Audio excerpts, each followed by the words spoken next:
Night fell like a heavy shroud over the fallen capital of Naboo. Within the smoldering ruins of Theed's once majestic palace, embers glowed against charred stone, whispering tales of betrayal and broken oaths. Darth Maul, the scarred apprentice cast aside after his duel with Obi-Wan Kenobi, had faded into legend. Yet here, on the brink of death, his story found a new beginning. A leaking heat vent hissed nearby, its steam carving ghostly columns through the ash-laden air. Maul's breath came ragged and shallow as he crawled across the blackened marble floor. Blood seeped from his wounds, staining the royal crest beneath him. Each heartbeat threatened to slip away into the void. Despite the pain, a single thought burned through his fading consciousness. Survival. A silvery wail cut through the night as an unfamiliar starship descended through the haze. Its hull bore sigils unknown to the Empire, runes from a sisterhood long thought extinct. Through the shattered windows, flickers of crimson light revealed a figure crowned in bone and shadow. The pale sorceress stepped forward, her voice a low chant weaving through the force. "Rise, child of vengeance," she intoned, twisting a talisman that pulsed with dark energy. "Dathomir calls you home." Beneath her feet, the ground trembled. Maul's vision blurred as he stared at her. Memories of Mustafar's searing lava, of his broken body, and of Jedi triumph swirled in his mind.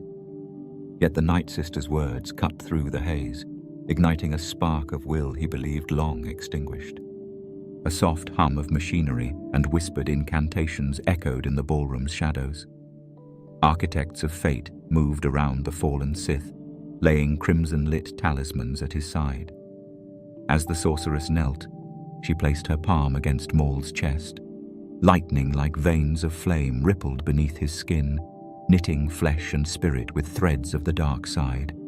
Pain lanced through him sharp as a vibroblade, then eased into warmth. In that moment, Maul's hatred crystallized into clarity. His eyes snapped open, amber orbs shining with renewed purpose. The palace around him seemed to pulse with life, as though the Night Sisters had awakened the very stones. They lifted him onto a ritual dais, carved from black granite and adorned with ancient glyphs. Above, stained glass windows, cracked by war, still glinted with moonlight. The sisters formed a circle, their voices rising in a haunting choral resonance.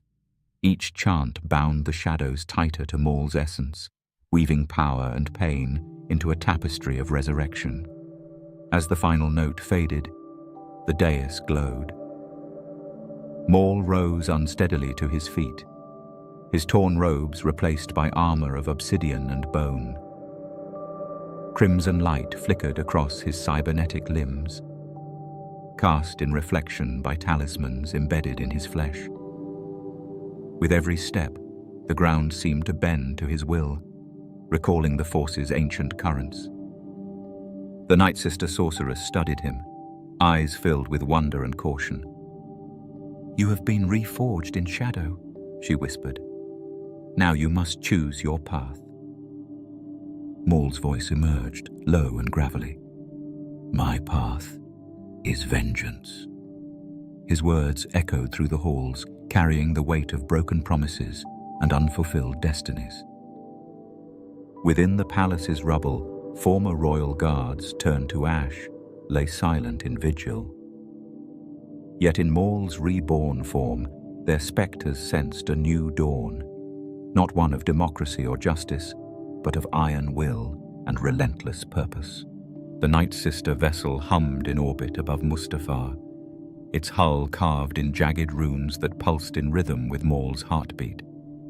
Within its steel innards, warriors schooled in sorcery and blades readied themselves, their training grounds awash in moonlight and shadows. Each blade strike sang of ancient grudges and fatal precision, echoing through corridors lined with bone trophies and obsidian icons. In this floating cathedral of vengeance, Maul surveyed his new lieutenants, men and women forged by darkness. Silent as a wraith, Maul strode the deck, his scarred visage illuminated by the dim glow of crimson lamps. He paused before a hollow chess table, its pieces forming the shapes of star systems under Imperial control. With a single gesture, he swept the pieces away, signaling a purge of old orders. New icons flickered into being, emblems of the Shadow Collective, poised to supplant the galaxy's powers. The Force swirled around him, a tempest of raw possibility. Maul felt past failures dissolve in the eddying currents, as he embraced a destiny shaped not by masters or prophecy, but by his own will, unyielding. Silent prayers to forgotten gods flickered in his mind. Destiny called. Maul raised his twin-bladed lightsaber, its red blades igniting in a silent vow. "Let every world burn," he vowed, voice cold as obsidian, "until the Sith rise again." In that darkened throne room, beneath Theed's broken spires and crimson-lit talismans, Darth Maul birthed his own legend. A new Shadow Lord had emerged, and the first ember of his uprising would soon set the galaxy ablaze. A battered escort shuttle slid through Dathomir's storm-racked atmosphere, its hull thrumming with the fury of wind and rain. Inside, Maul lay upon a bier carved from living wood, his wounds still smoking beneath layers of crude bandages. His breath was shallow, each exhale a rasp of pain and purpose. Above him, the viewport framed jagged peaks crowned in storm, distant lightning illuminating dark spires, as if the world itself wept in anticipation. When the vessel came to rest within the Night Sister enclave, a hush fell. Moonlight filtered through gnarled trees, whose roots entwined with ancient statues and bone-carved totems. Torchlight danced along dripping walls, casting long, shifting shadows that seemed alive. A procession of pale figures glided forward, ghost-like in ebony robes, carrying braziers of flickering blue flame.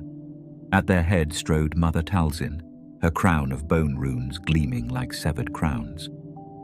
She approached the bier with deliberate grace, her eyes burning with arcane insight.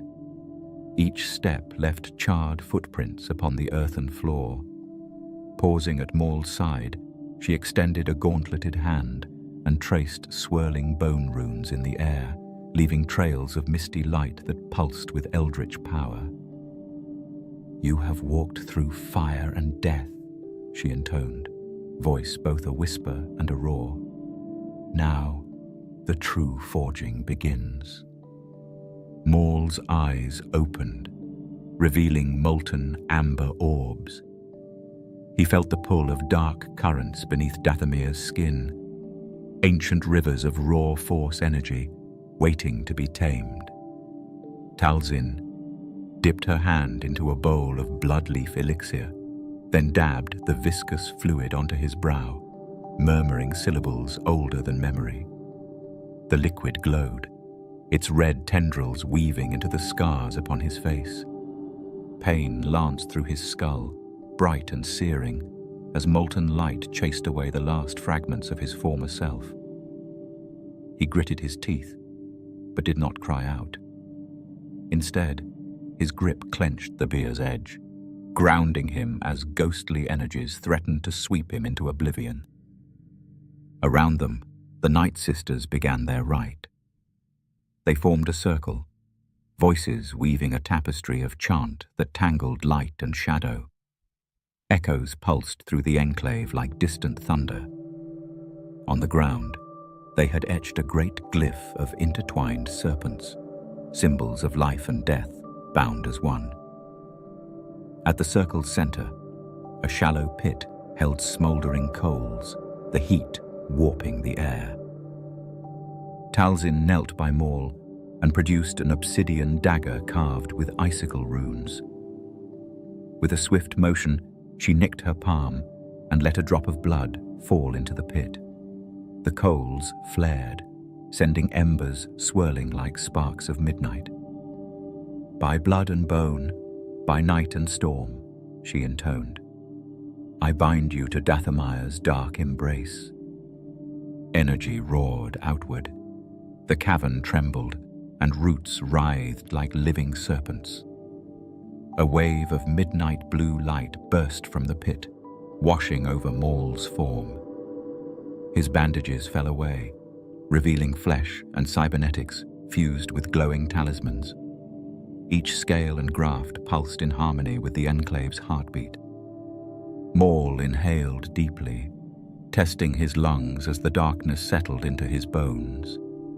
He felt the tug of ancient magic weaving through his veins, bolstering his strength and sharpening his senses. The pain receded, replaced by a radiant fury that sang with promise.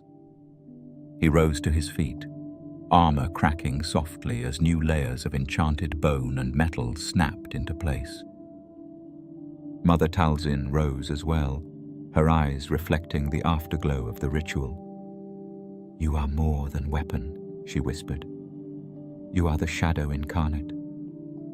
She circled him, her fingers trailing across his gauntlets, leaving faint glyphs that hummed with latent power. "Go now. Claim the legacy the Sith abandoned. Let the galaxy tremble before your rebirth." Outside the temple, the storm eased to drizzle. Maul stepped through the carved archway, his new armor clicking with each stride. The Night Sisters watched in silent reverence. In his mind, the echo of the ritual lingered, a covenant of vengeance and dawn entwined. The Night Sister vessel hummed in orbit above Mustafar, its hull carved in jagged runes that pulsed in rhythm with Maul's heartbeat. Within its steel innards, warriors schooled in sorcery and blades readied themselves, their training grounds awash in moonlight and shadows. Each strike sang of ancient grudges and fatal precision, echoing through corridors lined with bone trophies and obsidian icons. In this floating cathedral of vengeance, Maul surveyed his new lieutenants, men and women forged by darkness. Silent as a wraith, Maul strode the deck, his scarred visage illuminated by the dim glow of crimson lamps. He paused before a hollow chess table, its pieces forming the shapes of star systems under Imperial control. With a single gesture, he swept the pieces away, signaling a purge of old orders. New icons flickered into being, emblems of the Shadow Collective, poised to supplant the galaxy's powers. The Force swirled around him, a tempest of raw possibility. Maul felt past failures dissolve in the eddying currents as he embraced a destiny shaped not by masters or prophecy, but by his own will, unyielding. Silent prayers to forgotten gods flickered in his mind. Destiny called. Maul raised his twin-bladed saber, its red arcs igniting in a silent vow. "Let every world burn," he spoke, voice cold as obsidian. "Until the Sith rise again." With that, the Shadow Lord's true ascent began, his darkness now bound to Dathomir's night, his purpose forged in bone and blood. Under the pallid glow of Dathomir's twin moons, Maul followed a ring of flickering torches into the ruined amphitheater of shattered columns and broken altars. The Night Sisters moved around him like phantoms, their ebony robes melding with drifting shadow. His steps echoed across moss-covered stone, every echo a reminder of worlds he had lost and powers he sought to reclaim. Mother Talzin stood at the amphitheater's center, her bone staff aloft. Around her, sisters chanted in a language older than memory, weaving a tapestry of sound that tugged at the edges of consciousness. Maul knelt upon a rune-carved dais, arms outstretched, as the chant swelled. Above, moonlight sifted through gaps in the canopy, illuminating swirling motes of spectral energy. "The night is our realm," Talzin intoned, voice weaving between worlds. "Enter the spirit stream. Embrace the shadow." Before Maul could hesitate, slender hands pressed against his shoulders. An icy surge traveled through his flesh, and his vision dissolved into swirling mist.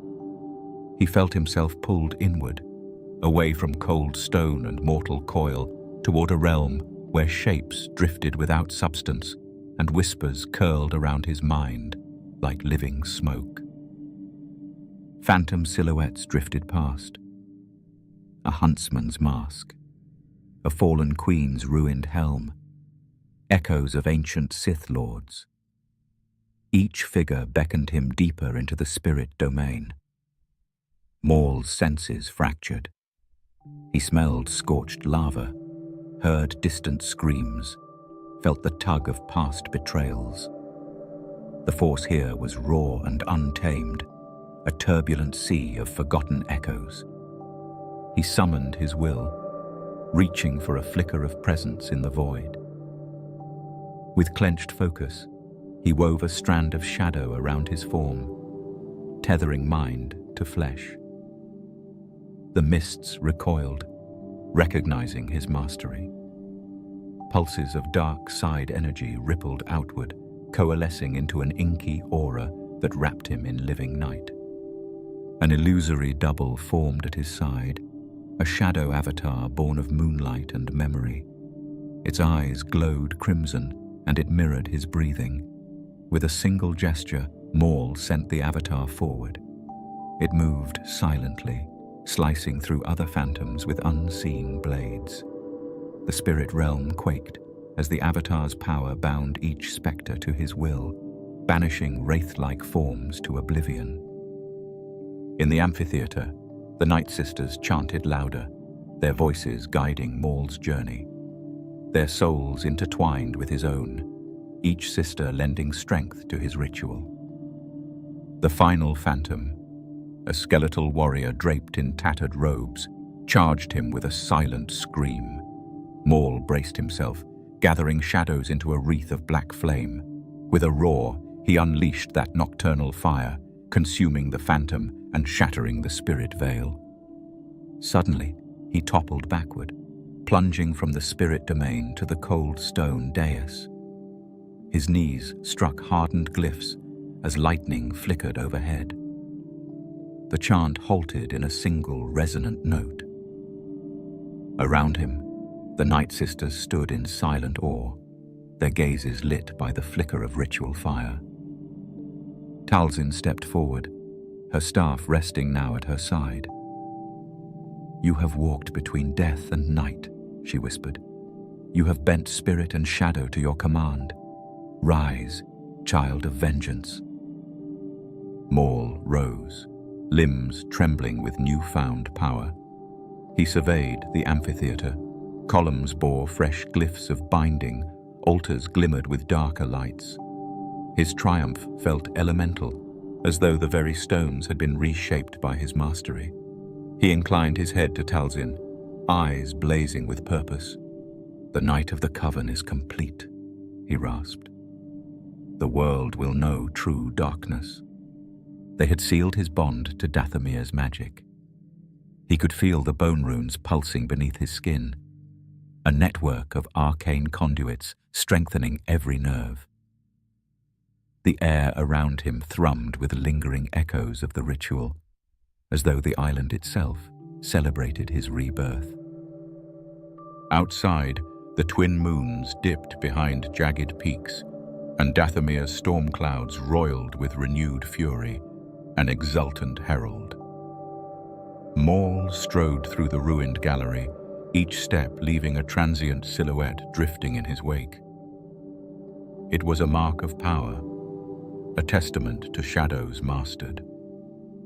He paused at the threshold, turning once to the enclave.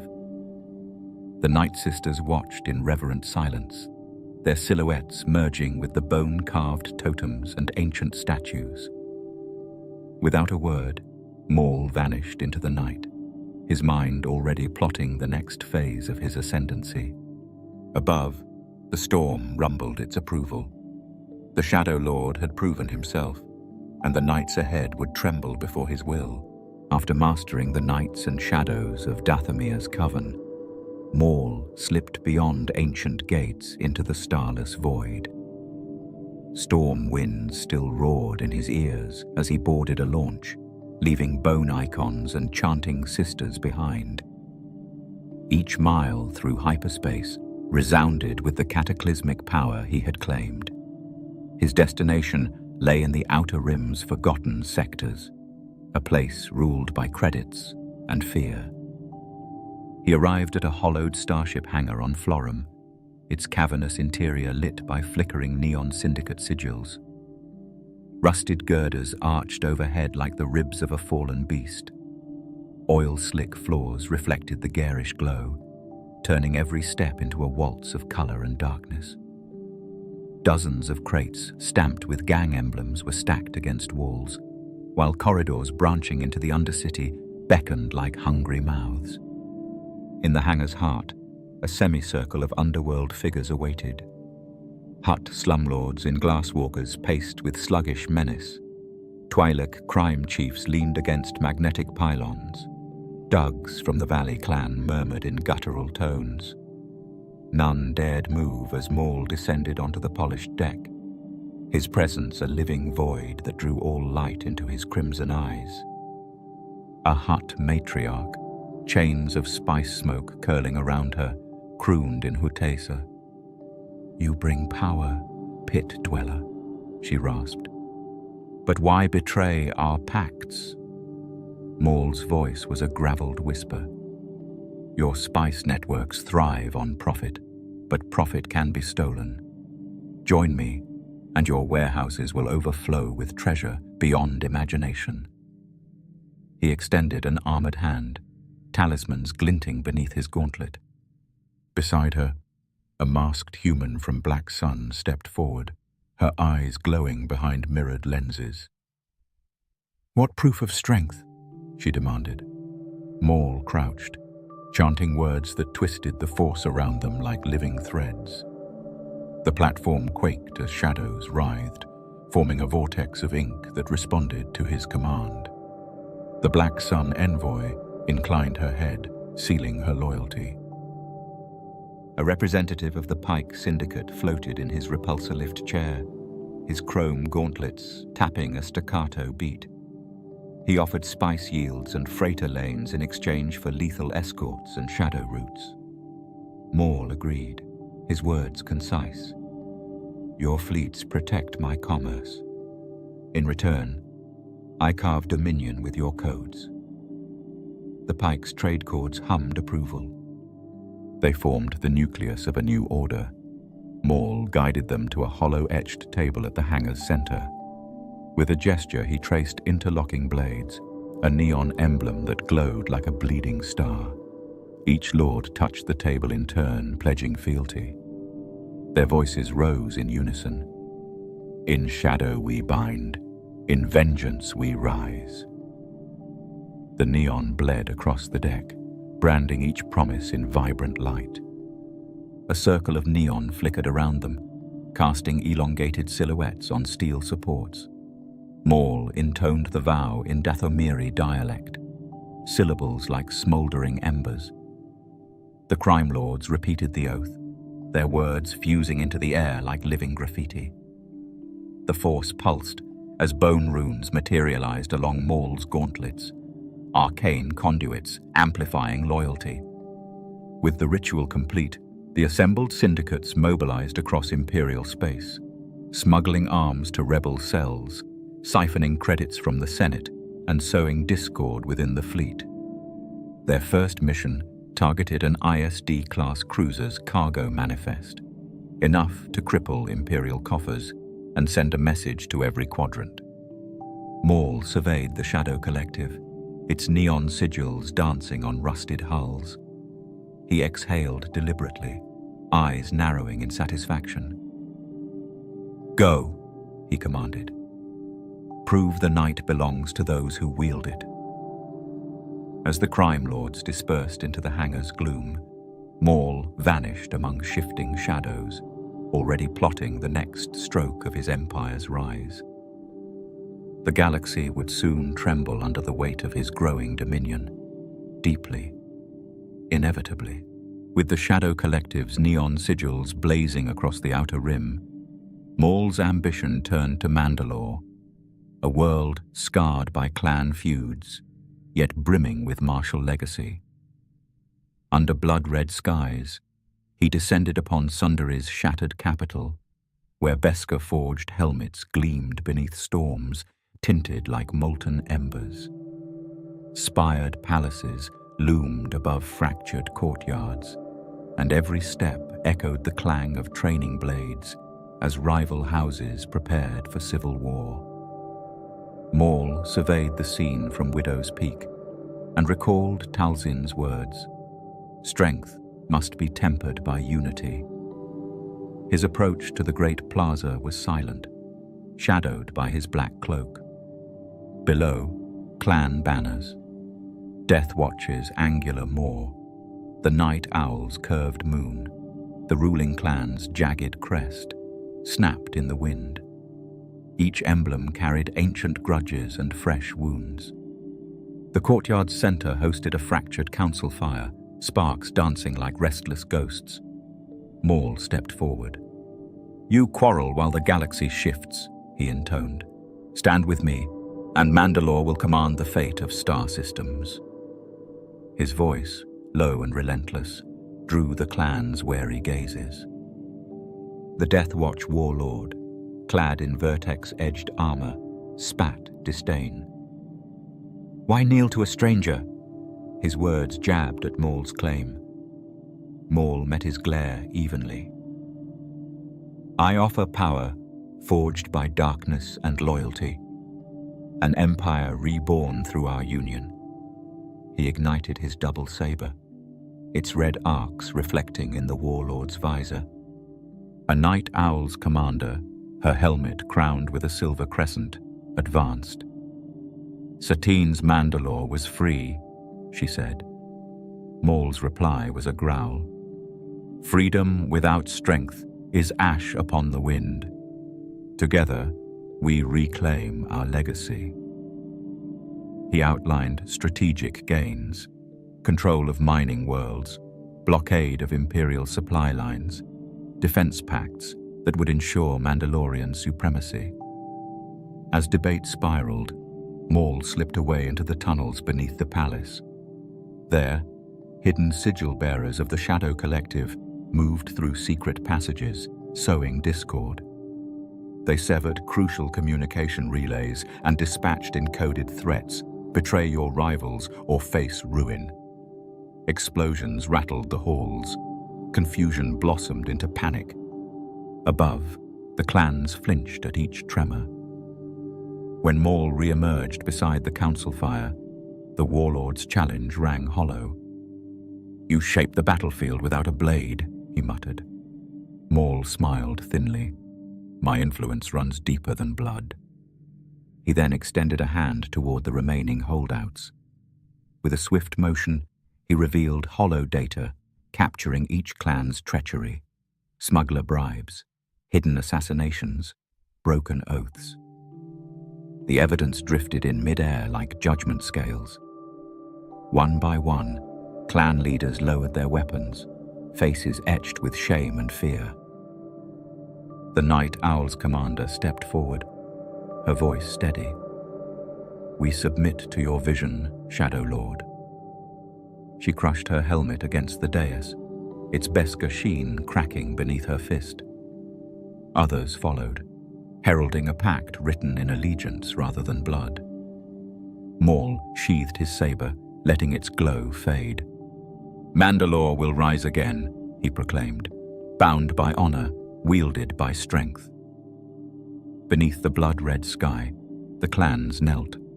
Their helmets lay at Maul's feet, symbols of submission and unity forged in shadow. As dusk deepened, Sundari's spires glimmered with new purpose. The Shadow Collective's banners unfurled beside Mandalorian sigils, heralding an alliance born of strategy and subterfuge. Diplomatic gambits and covert strikes had carved a path through centuries of discord.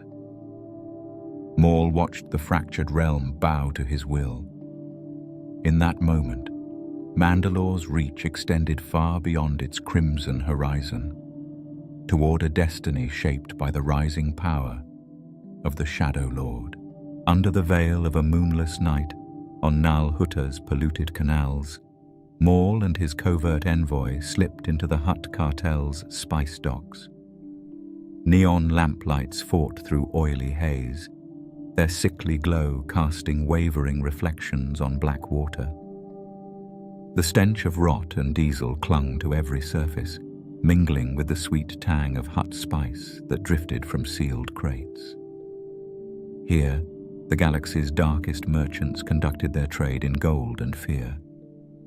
Maul moved like a wraith down twisting gangways, cloaked figures flanking him in silent obedience. Each step was measured, each breath held, as they passed stacks of crates bearing the emblem of Mok Shaug, the Hutt lord who controlled the spice seas. Security droids clanked past, sensor eyes sweeping for intruders, but ignoring the silent procession that melded into the shadows. His target lay ahead, a massive gangplank bridge spanning two stalled freighters. Beneath the bridge, a specialized loading bay processed illicit cargo destined for Imperial requisitions. Maul paused at a service ladder and pressed a gloved finger to the control panel. A soft hiss, then a grate slid open to reveal a hidden maintenance shaft. He gestured, and his envoy disappeared within, leaving him alone under the fetid sky. Inside the shaft, the air was stale and dripping with condensation. Pipes overhead groaned with pressure. Maul crawled forward until cold concrete ended, and grated metal led into the heart of the docking complex. He emerged onto a high catwalk overlooking the loading bay. Below, Hutt enforcers barked commands as spice workers strapped crates to cargo nets. Imperial logos stamped the containers, a sign of collusion between Hutts and High Command. Maul's red eyes narrowed. He retrieved a slim datapad from his belt, its screen illuminated by schematics stolen from Black Sun operatives. He tapped coordinates. A panel in the catwalk wall slid aside, revealing a cache of modified thermite charges. He placed them at structural joints beneath the loading gantry, careful to maintain silence. A sudden clank made him freeze. A RevGuard droid pivoted its scanner toward his position. Maul's hand drifted to his saber, but instead he uttered a quiet, arcing whisper. Shadow seeped from his armor's edges, swallowing light. The droid's optics flickered, then powered down, systems overridden by covert force manipulation. Maul exhaled and returned to his task. Charges in place, he slipped back into the maintenance shaft. His envoys rejoined him, their faces obscured behind motley respirators. He reviewed their expressions with a nod. Each operative carried micro-tracked data crystals filled with illegal route manifests and payment ledgers. These would expose the Hutt Imperial pipeline and fund the Shadow Collective's expansion tenfold. They reached the hangar's exit grate as explosions thundered behind them. Thermite erupted under the gantry, flames consuming struts and igniting M-class fuel reserves. Alarms wailed as the gantry collapsed, sending spice crates tumbling into the canals below. The loading bay became a furnace, smoke pouring into the sky. Maul and his operatives slipped away amid the chaos, disappearing into the winding alleys of Nar Shaddah's lower decks. His datapad glowed with new evidence, smuggling channels linking Hutts, Empire, and Separatist remnants. Each file was a dagger poised at the heart of Hutt power. Back in the command bunker on Concord Dawn, holographic projections flickered with the stolen data. Rebel cells and crime syndicates quarreled over the windfall, but Maul's iron will imposed order. "This is the path forward," he rasped. "Expose the rot, then replace it with our own rule." In the deep web of crime and rebellion, loyalty would be tested, betrayals unearthed, power seized. He turned off the console, shadows dancing across his horned silhouette. The web of deceit had been spun, its strands ensnaring the galaxy's corrupt. Now, the Shadow Collective would tighten its grip, one calculated strike at a time. After the betrayal of Mandalore's fall and the Hutt purge, Maul needed an army not of soldiers, but of ghosts. He designed this academy to cultivate killers bred in shadow, an order shaped by rootless survivors who answered only to his will. Here, the dark side would become instinct, a second skin draped over steel and poison. Under Dathomir's bloodless sky, Maul led his apprentices to a sunken amphitheater on Teth. Basalt walls rose from murky pools, moss creeping over broken columns. Rusted girders arched overhead, and torchlight flickered in cracked niches, casting restless shadows on wet stone and signaling the beginning of their trial. Long before tonight, Maul's agents scoured frontier worlds for those whose ruthlessness eclipsed fear. Captured orphans from Vandor, exiled duelists of Salukami, and ex-Jedi lost to despair were bound by secret oaths. Each arrived under starlight, their past erased by ritual scars. In this crucible, only blood and cunning defined worth. Candidates carried hidden grenades and toxin vials, prepared to betray without hesitation. Apprentices arranged in 2 concentric rings, clad in dark leathers and gripping vibroblades or toxin darts. The amphitheater floor was slick with condensation, every slab scored by past clashes. Pools of stagnant water reflected their masked forms as sparks of anticipation danced in their eyes. At Maul's signal, 2 novices stepped forward, a Zabrak youth slashed with dual dagger sabers, while a Mon Calamari operative countered with a compact electro-staff. Blade met blade in a cascade of sparks, each parry ringing through the damp stone. When the Zabrak fainted low, a poisoned dart whistled past protective plating, grazing flesh. Maul watched impassively as bodies fell, each clash a lesson in survival. He believed the strongest weapon was an assassin's unpredictability, an instinct honed by betrayal and sharpened by pain. Tonight, he sought not loyalty, but pure effectiveness. Next, a hive-trained assassin wielded a wrist blaster against a defected Jedi armed with a single-phase saber. Bolts crackled through the gloom. The Jedi riposted with precise cuts, each strike throwing sparks across the stone. Yet when the assassin's tail-cord ambush caught his arm, crimson venom seeped into lifeblood, ending the bout. Between duels, Maul patrolled the amphitheater floor, placing gauntleted hands on trembling shoulders. "Fear is a blade," he murmured. "Hate is fuel." Each apprentice flinched as he lent them bone-ruined talismans, binding toxin and steel to their resolve before the next deadly encounter. Tremors from the last duel rattled the arena as Maul's overseers collected toxic residues for analysis. Apprentices waited in the gloom, faces etched with adrenaline and dread. Some whispered prayers to forgotten gods. Others spat curses at their rivals. All understood that failure would mean death, or a worse fate, servitude in the collective's depths. As midnight neared, only 2 stood, a Tarkinite veteran whose optic sensor glowed red, and a slicer whose cybernetic fingertips hummed with electricity. They dueled beneath moonlight shafts, sparks igniting as vibro-slash met whip-crack. When the slicer trapped the Tarkinite's arm in a toxin-etched trident, the veteran's defense collapsed. the final ember of defiance snuffed by calculated venom. Silence reclaimed the amphitheater as Maul descended to the victor's side.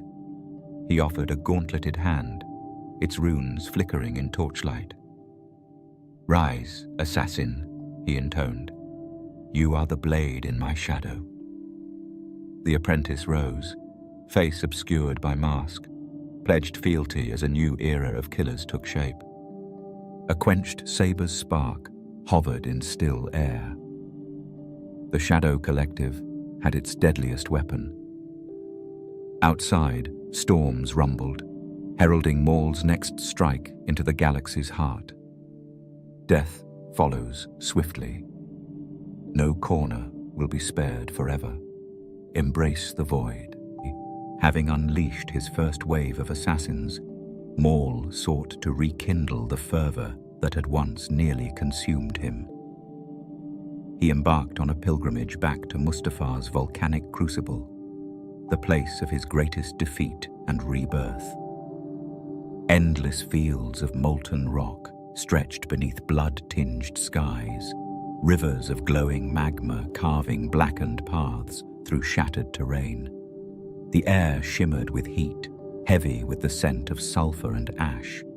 Maul's starfighter pierced the planet's fiery envelope, descending through clouds of steam that hissed like living serpents. His arrival stirred the ground beneath him. Volcanic groans echoed across the plain. Clad in obsidian armor fused with bone runes, he stepped onto a basalt ledge overlooking a torchlit valley of molten currents. The fortress of his nightmares lay before him, a ruin half buried in igneous debris. He approached the edge of a smoldering riverbed, each footfall resonating against hidden catacombs.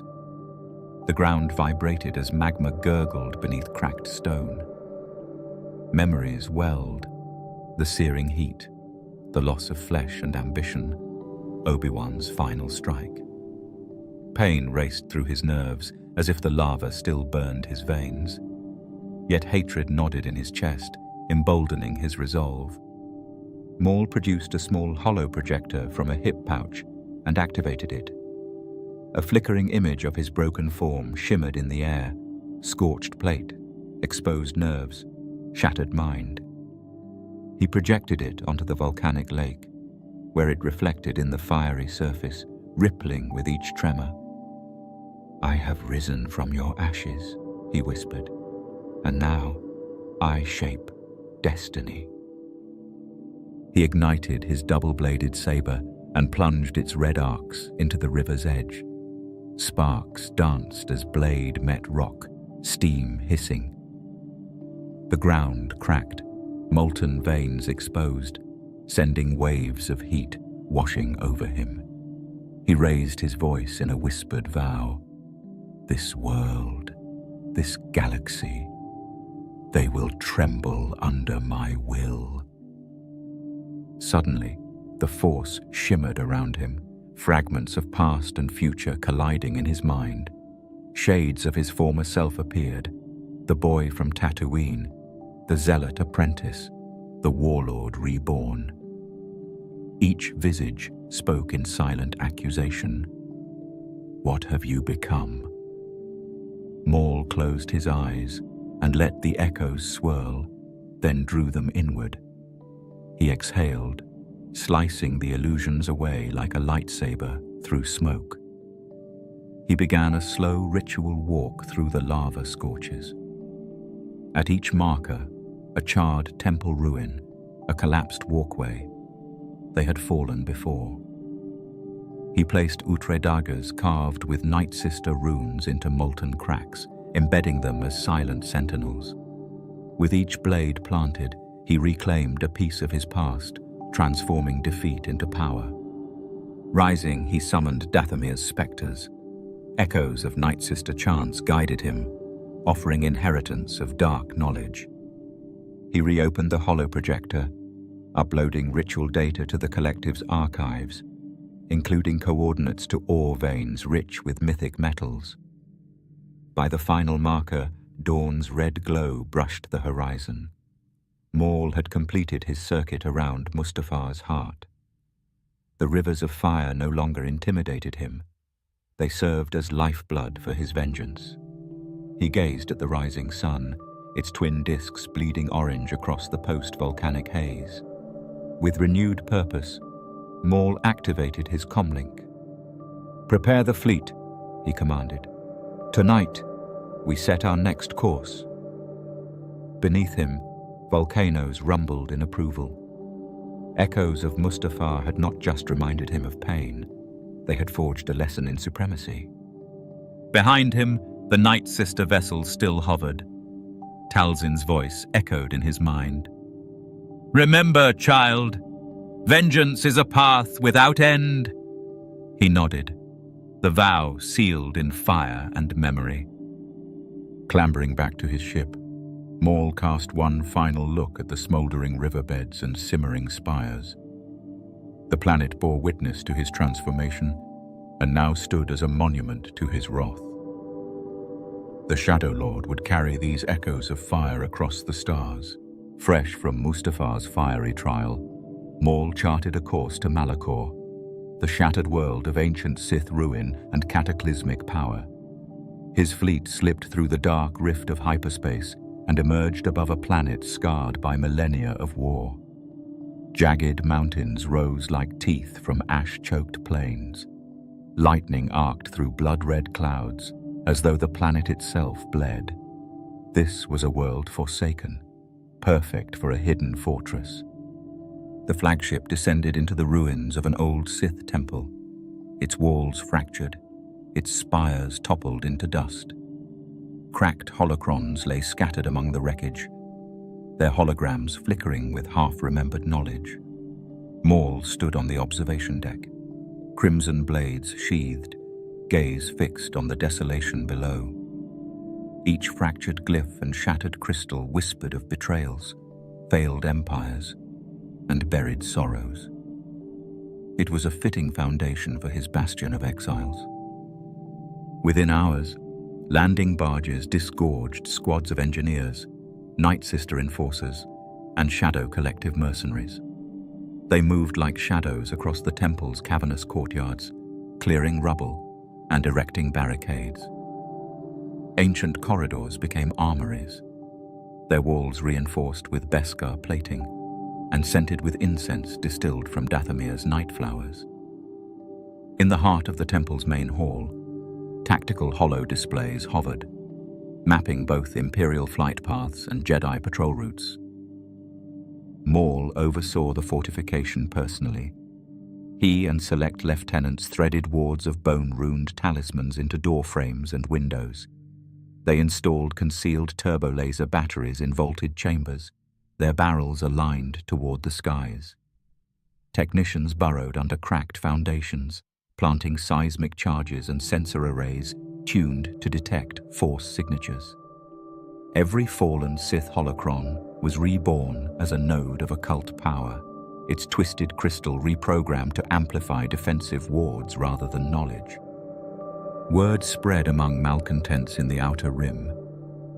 Exiled Sith cultists, disillusioned Jedi turncoats, and mercenary captains answered Maul's summons. Each arrived beneath the planet's circling storms, pledging fealty in exchange for sanctuary. They swore oaths in dusky alcoves lined with shattered holocron shards, promising to defend the Bastion against both Jedi reclamation and Imperial assault. Their weapons, once turned on Maul, now served his vision. As the twin moons rose, the fortress stood half-constructed yet formidable. Trenches lined with electro-netting encircled the temple's plinth. Sonic cannons, hidden beneath rock ledges, hummed with lethal promise.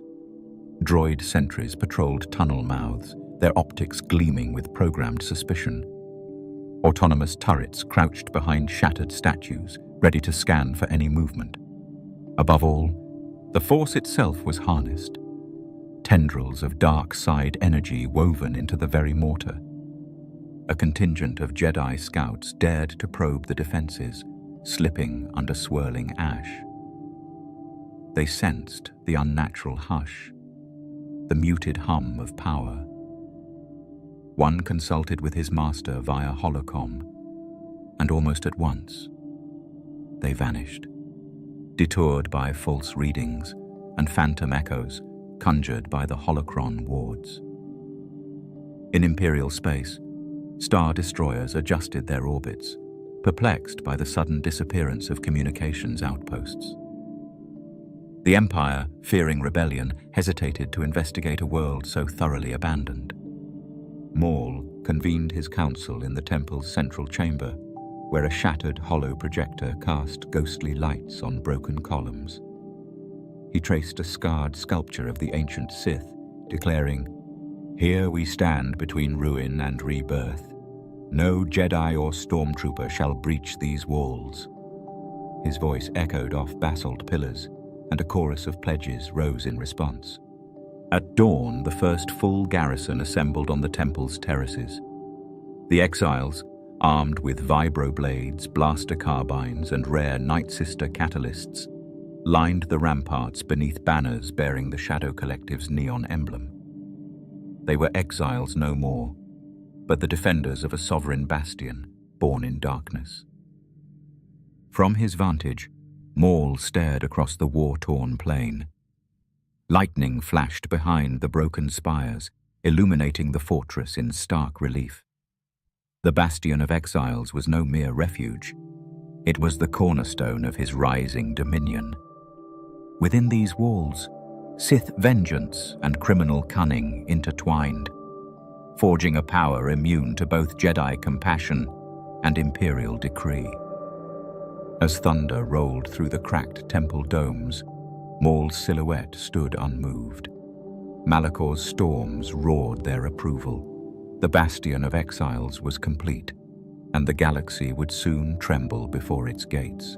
From the Bastion of Exiles, Maul turned his attention to the dark heart of Imperial power, Coruscant.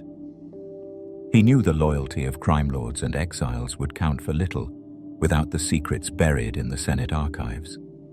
Thus began an unprecedented espionage campaign, one that would pierce the Empire's bureaucratic veil and unleash whispers in the core.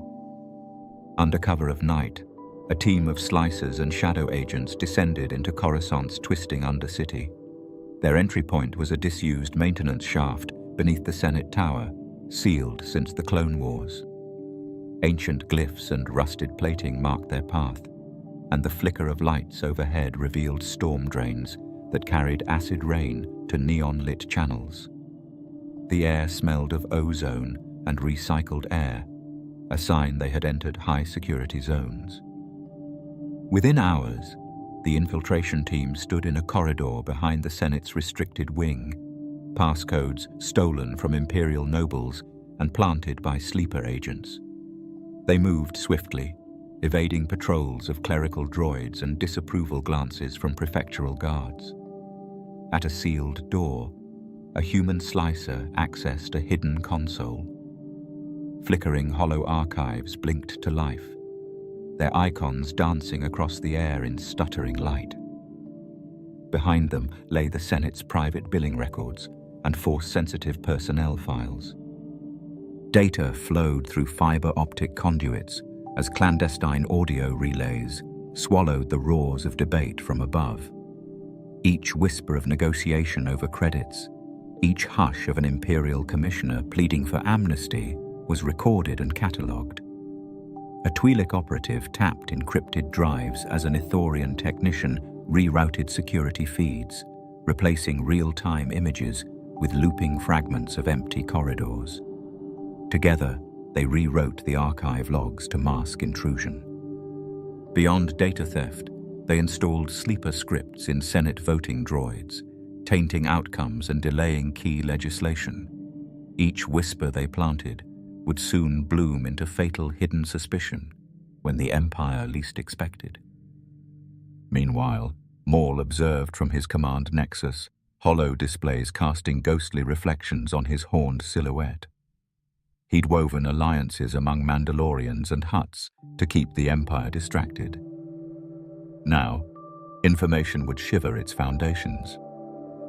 A single leaked memo could ignite rebellion in the Senate. while personal ledgers of Imperial officers could topple loyalties when revealed. Back in the Senate shaft, the team located a cluster of Sith Inquisitor profiles, their private correspondences detailing hunts for Force-sensitive fugitives. Among those files was mention of a missing hollow crystal rumored to contain Palpatine's secret contingency plans. Maul's eyes gleamed as he downloaded the fragment, knowing its value beyond measure. With it, he could anticipate Imperial moves, preempt Jedi operations, and blackmail governors across dozens of systems at once. But extraction was never easy.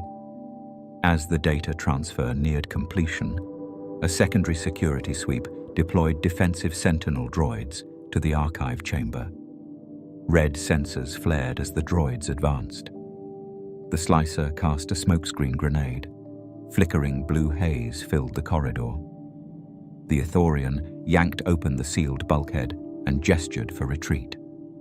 They abandoned the console, clutching holocube drives loaded with terabytes of classified intel. Emerging into the dank undercity, they melted into cell blocks of abandoned cantinas and sub-level transit tubes. Behind them, corruption alerts flared across Imperial stations. Momentary chaos as security scrambled to locate the breach. By dawn, every relevant Imperial outpost had been compromised by false investigations, delaying any rapid response. Maul's agents reunited in a safe house carved into the sprawl of the Coruscant Spire's roots. Holodisplays illuminated schematics of shipyard shipments, Senate votes, and clandestine troop movements. He watched as alliances fractured and Imperial commanders turned on each other, their whispered mistrust echoing across the galaxy. Knowledge, more than sabers or sabotage, proved the deadliest weapon.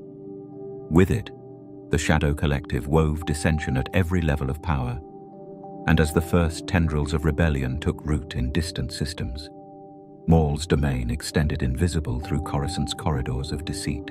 A thunderous gale battered the command bunker's narrow windows as Maul stood before a panoramic holodisplay. Converging star charts flickered across the domed ceiling, each trajectory etching paths from the Bastion of Exiles to the highest Imperial sectors. Beneath him, navigational nodes pulsed in urgent reds and blues, marking the coordinated positions of Mandalorian warships, Hutt spice runners, Night Sister Coven vessels, and assassins poised for infiltration. This was no mere alliance. It was a symphony of shadows preparing to unleash devastation. Within the storm-battered war room, advisors huddled over flickering consoles. A reluctant Jedi defector traced hyperspace corridors with precision, nodding at assembled strategies. A masked Mandalorian commander tapped holomarkers on distant outposts, calculating the timing for a simultaneous strike on key orbital platforms. A Pike Syndicate envoy monitored supply convoys rerouted for maximum disruption. Each faction had its price and its purpose, but all pledged loyalty to Maul's overarching vision. Each leader placed a personal vow upon the ritual holocron at the war room's center, a shard bearing whispers of Palpatine's dark side taint. Binding their intentions to its voided crystal, forged a metaphysical pact that transcended mere politics. The soft hum of grav plates offset the roar of distant thunder. Maul's silhouette, cut in stark relief by strobe-like lightning, radiated an aura of command. He spoke in measured whispers that carried through the chamber as though amplified by the Force itself. "Tonight, we shatter the Emperor's iron fist," he intoned. "Every blade, every spark of sabotage, every stolen transmission will converge upon Palpatine's seat of power. We become the storm he cannot weather." Maps of Coruscant rotated on vertical displays, highlighting Senate towers, communication hubs, and Imperial armories. The slicer turned spy gestured at a blinking waypoint deep within the royal district. "This comm array holds the Empire's master encryption keys," she said. "Cut it off, and their fleets drift blind." Maul inclined his head, approving the operation. The hologrid then shifted to show the Night Sister chieftain, whose bone talismans shimmered in the low light. "Your magic will cloak our fleets, hiding them in plain sight until the moment to strike arrives." In a distant corridor, a contingent of elite assassins readied covert insertion craft. Their leader, a Tarkinite veteran, adjusted poison-tipped darts in his belt. He met Maul's gaze through the haze of war room lights. "We strike the council chambers during the midnight session," he confirmed. "No one escapes." Maul's lips curled into a ghost of a smile. "Excellent. Let fear guide their every breath." The assassins moved as whispers beneath Coruscant's bright veneer. Using silent grav sleds, they would infiltrate council chambers through ventilation shafts, leaving only the echo of death in their wake. Beyond the command nexus, Mandalorian gunships silently orbited the planet's perimeter. Their engines hummed with restrained power, ready to descend upon Coruscant's orbital docks. Below them, Hutt spice freighters transported explosives disguised as narcotics, set to detonate in key hangars.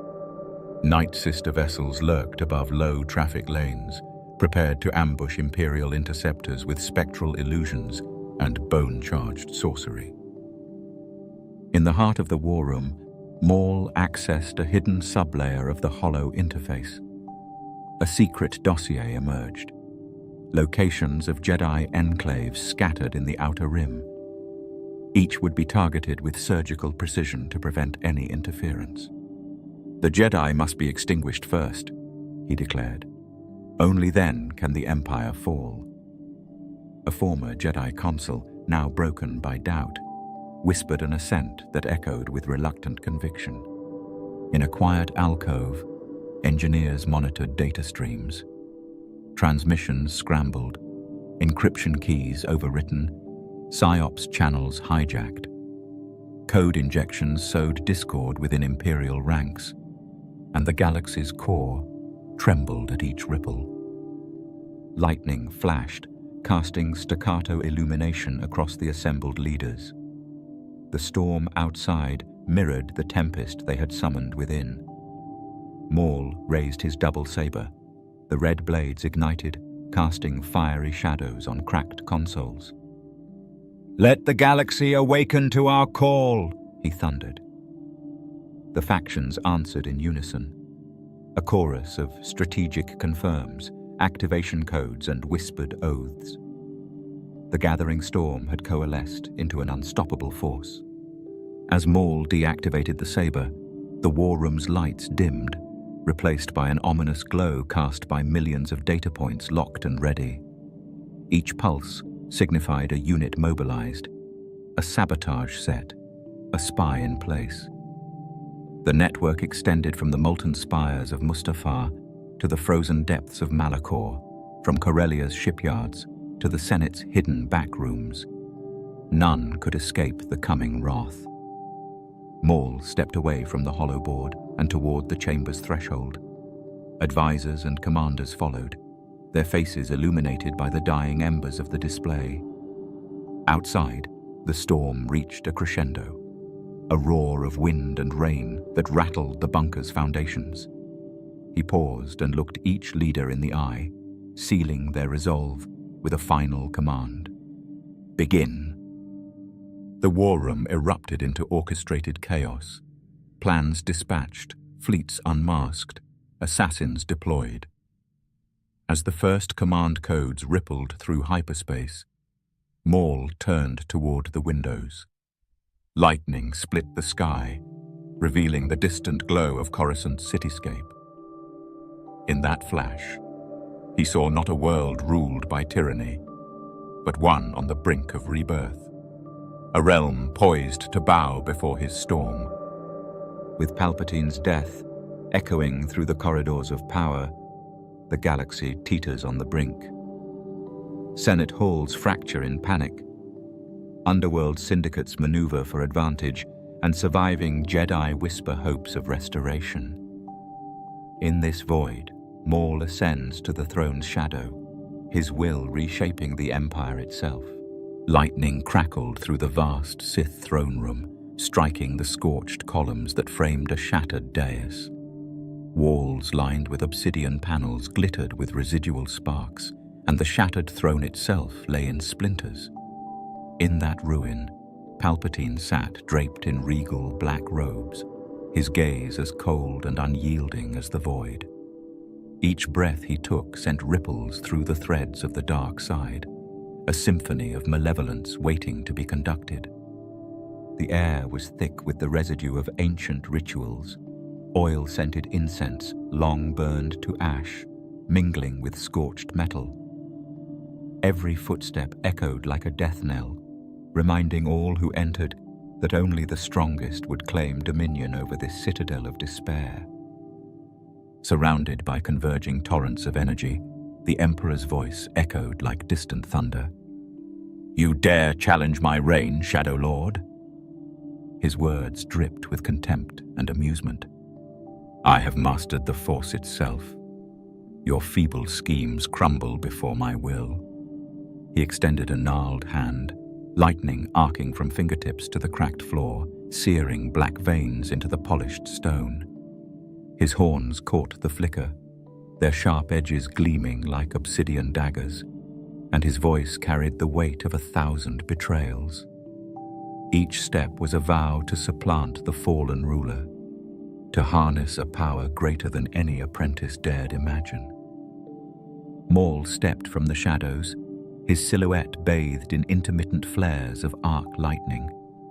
His twin-bladed saber ignited with a hiss, painting the chamber in red inferno. "I do not scheme, Sith Emperor," he rasped, voice low and resonant. "I execute."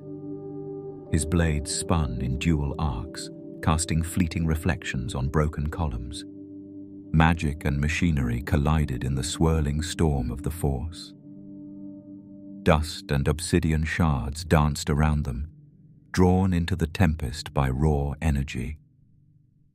Each strike reshaped the battlefield, carving new scars into the very bones of the Sith fortress. The chamber trembled beneath their power. Palpatine rose, robes swinging like smoke. With a snap of his fingers, the dark side erupted in furious storms. Chains of blue-white energy crashed toward Maul. The Shadow Lord met the assault with calm precision, twisting his saber to dissipate the lightning into crackling motes that danced across shattered pillars. Stone fractured under the impact, sending showers of debris into swirling dust. The duel erupted anew. Sabers clashed with electric fury, a tapestry of crimson and white light woven against the ruin.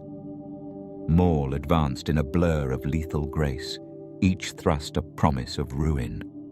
Palpatine rebutted with Force telekinesis, ripping chunks of obsidian from the walls and hurling them as jagged missiles. Each collision rang like a funeral knell for the Sith hierarchy. Palpatine's derisive laughter, crackling with arcane energy, attempted to thwart Maul's advance. But the Shadow Lord moved with predatory calm. He channeled every wound, every humiliation, fueling his blade with the ghosts of broken vows and shattered loyalties. Sparks danced like falling stars as Maul's sabers met the Emperor's gauntleted wrists. He parried a fatal strike, then vaulted onto a fractured column, flipping through the air with fluid violence. Palpatine countered with a torrent of dark lightning, scorching the column's surface. Maul absorbed the pain, letting it stoke his resolve as he slashed downward in a twin-blade arc that severed the Emperor's arm from shoulder to throne. Blood sizzled where metal met flesh. Palpatine's scream split the air, and the storm of energy faltered. Pain twisted his features, and in that moment of weakness, Maul descended. He planted one saber point at the Emperor's heart, the tip glowing white-hot against flesh and bone. With quiet finality, Maul ignited the second blade, shearing through the chest cavity in a shower of incandescent ichor. The dark side trembled as Palpatine's body slumped, the lightning that had fueled him flickering and dying like a spent star. Silence reclaimed the hall. Maul stood over the fallen ruler, the dual beams of his saber casting long, menacing shadows across lightning-scarred columns. Silence reigned, broken only by dripping condensation from severed conduits overhead. Maul inhaled, tasting the tang of ozone and ash, and felt an unfamiliar warmth beneath his obsidian mask. The glow of absolute victory, tempered by the burden of newfound authority. He deactivated his weapons. In the hush, he approached the ruined throne and left the broken crown atop a jagged armrest, a stark symbol of triumph. The throne's fractured geometry caught the dying light, and the room seemed to breathe once more, its master defeated. Maul turned toward the shattered holocron vaults behind the dais, repositories of lost lore awaiting new purpose. He stepped through shards of broken Sith artifacts, each relic echoing half-remembered legacies. His victory was not vengeance alone, but the birth of a new order. As the storm outside abated, the first rays of dawn pierced the tallest spire's cracks, illuminating the shards of lightning-scarred columns and the ruins of a once untouchable power. In that quiet luminescence, Maul allowed himself a single nod, a gesture of finality and promise. As Coruscant awoke to news of the fallen Emperor, the Senate's marble halls convulsed in panic. Hollow towers once towering above the cityscape flickered and died, their collapsing images casting fractured light on empty dais and shattered council benches. Senators in jeweled robes surged toward communication consoles, voices echoing with alarm, desperation, and naked greed. Some scrambled to declare emergency sessions. Others slipped away in secret, seeking either safety or advantage among the chaos. On the Senate floor, the emergency convened to acknowledge Palpatine's demise, but no successor stood ready to seize the vacant throne. Vacant microphones stuttered with static as senators demanded clarity, their calls overlapping into a dissonant roar. A young representative from Corellia, voice trembling with terror, called for an immediate election.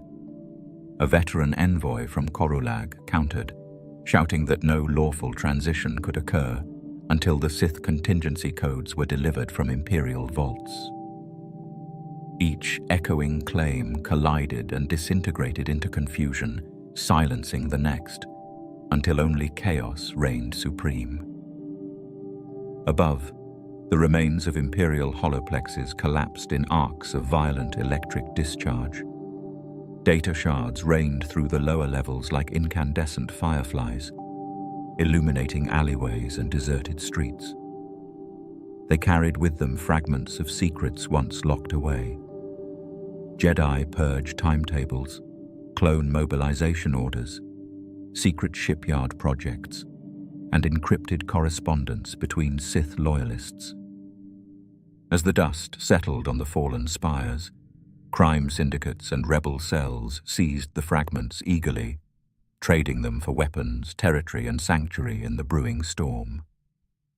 Maul struck at that destabilized moment with ruthless precision. From orbit, his assault fleet materialized above the devastated towers, casting vast and ominous shadows across the cityscape. His command vessel, a fortress of black metal alive with shifting neon sigils, hovered over the Senate district like a specter of doom. A broadcast pierced the planet's turmoil, an avatar of Maul, cloaked and crouched beneath lightning-scarred columns, appearing on every active screen. "Senators of the Empire," his voice rumbled, low and inevitable. "Your Emperor lies dead by my hand. A new reign begins. Swear loyalty to the Shadow Emperor, or face oblivion." panic deepened into something primal. Some senators knelt before their consoles, pledging fealty through shaking lips. Prefects and governors called for emergency warrants. Moffs dispatched frantic orders to stormtrooper divisions to suppress dissent. But Maul's agents, hidden in plain sight, moved faster. Infiltrators emerged in seamless silver suits, sealing off security chambers, sabotaging communication hubs, and reprogramming defense lasers to target loyalist holdouts. No corner of the Senate or executive offices remained untouched. Within mere hours, loyalists seized critical command centers. Stormtrooper legions, bereft of Palpatine's psychic dominance, rallied to the loudest and most commanding voice. And that voice now belonged to Darth Maul. Imperial governors, who once swore blood oaths to the old regime, bent the knee anew. Their loyalty purchased not with ideology, but with fear. Those who resisted found the corridors to power barred by bone-carved runes and squads of silent assassins. In their place, Maul installed a new governing body, a command conclave of Mandalorian warlords, Hutt envoys, Night Sister matriarchs, and Sith cultists, each oath bound by blood rituals conducted over blackened holocrons. Across Coruscant's meticulously gridded districts, surveillance droids broadcast Maul's new decrees. Curfews would be enforced at blaster point by obelisk-mounted cannons. Trade ministries were dismantled and reconstructed under the banners of the Shadow Collective. Public monuments, once tributes to valor or peace, were defaced and repainted with the sigil of the Shadow Empire, a stylized crimson eye wreathed in fire. The empty chairs of Senate benches, now abandoned, became altars where frightened citizens knelt and offered public oaths of loyalty. Propaganda hollows filled the avenues, cycling endlessly. They showed visions of a brutal future where peace could only exist through fear, where strength would rule, and where the Shadow Emperor would forge a galaxy shorn of weakness. Market plazas lay eerily deserted. Vendors abandoned spice stalls in their haste. Fruits and goods rotted on empty shelves. Public transport grids stalled into silence. Airspeeder lanes, once tangled with constant traffic, became empty skyways, patrolled by squadrons of black armored enforcers. Broadcasts of Maul's decree repeated on every public node until the very city itself seemed enslaved to his voice. Citizens flinched at the sound of distant alarms or the flash of enforcer patrols sweeping doorways. Beyond the core, dispatches raced outward like wildfire. Neutral worlds began to choose sides under immense pressure. Some bent the knee immediately, seeking favor. Others dug in, preparing for inevitable conquest. Rebel cells recalibrated their strategies in darkened bunkers, while underworld cartels realigned alliances overnight, abandoning old pacts to serve Maul's expanding dominion. In the shadows of the once proud royal quarter, Jedi survivors scattered. No longer able to convene openly under the penetrating gaze of the Shadow Empire, they fled into the Outer Rim, trusting in forgotten sanctuaries and whispering only to the Force itself.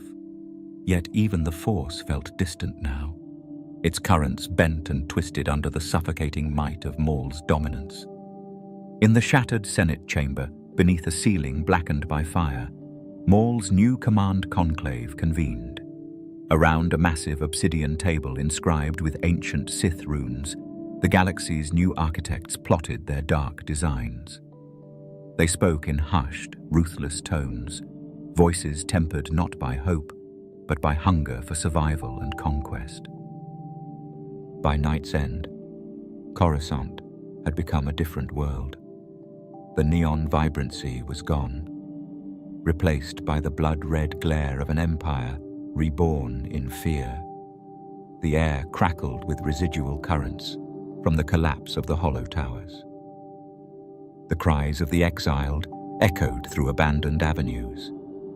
High above it all, only one presence loomed eternal: Darth Maul, the Shadow Emperor, whose iron will now held the galaxy's beating heart within his crimson fist. Dawn broke over Coruscant's skyline as black banners unfurled across once pristine rooftops.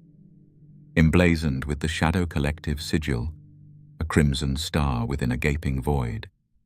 These new standards draped over Senate towers and financial domes alike, casting long shadows across marble plazas and silent avenues. Citizens paused in the streets, heads craning skyward, eyes drawn involuntarily to the sudden dark heraldry that fluttered above them. No proclamation had been spoken, but the message was clear. An era had ended, and in its place, something far more ominous had begun. Maul emerged onto a raised dais before the Imperial Palace's fractured steps, the ancient stones still scarred by the recent upheaval. He wore a cloak woven from Dathomir night silk, its heavy folds embroidered with bone-runed metal thread.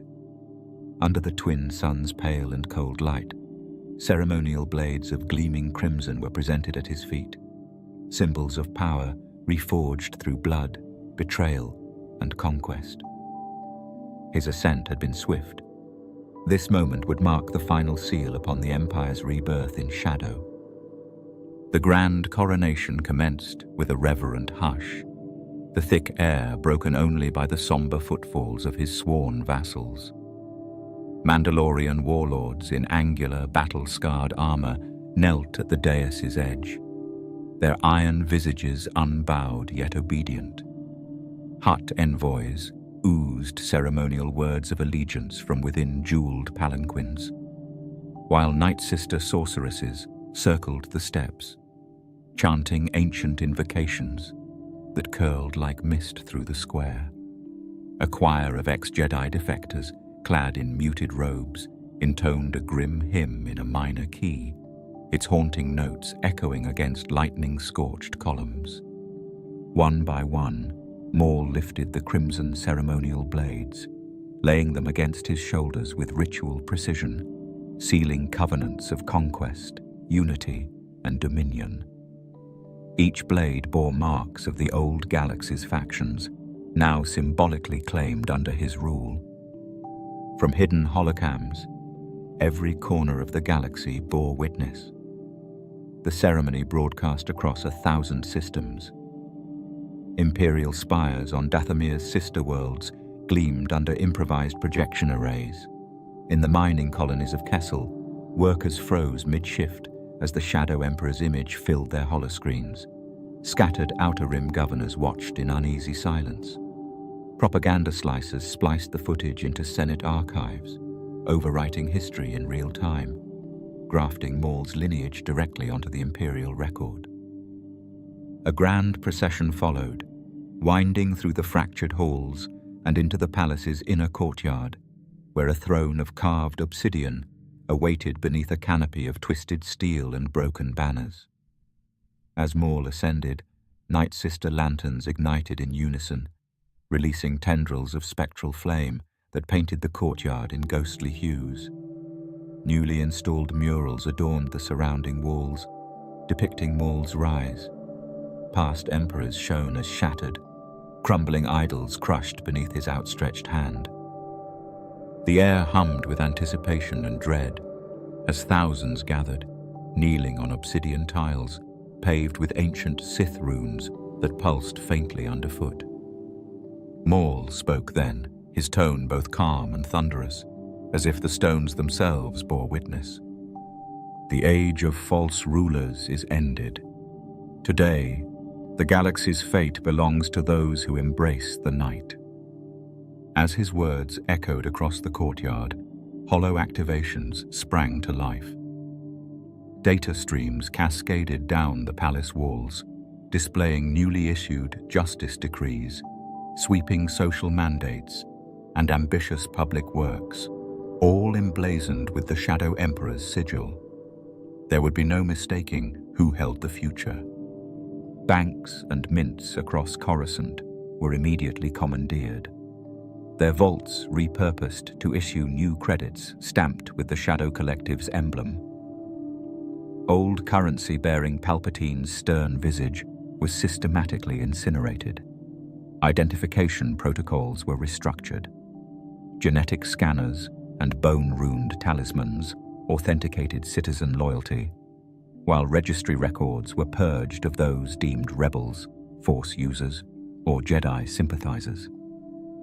Every credit spent, every transfer recorded, every name entered into official ledgers now served as a living testament to Maul's dominion.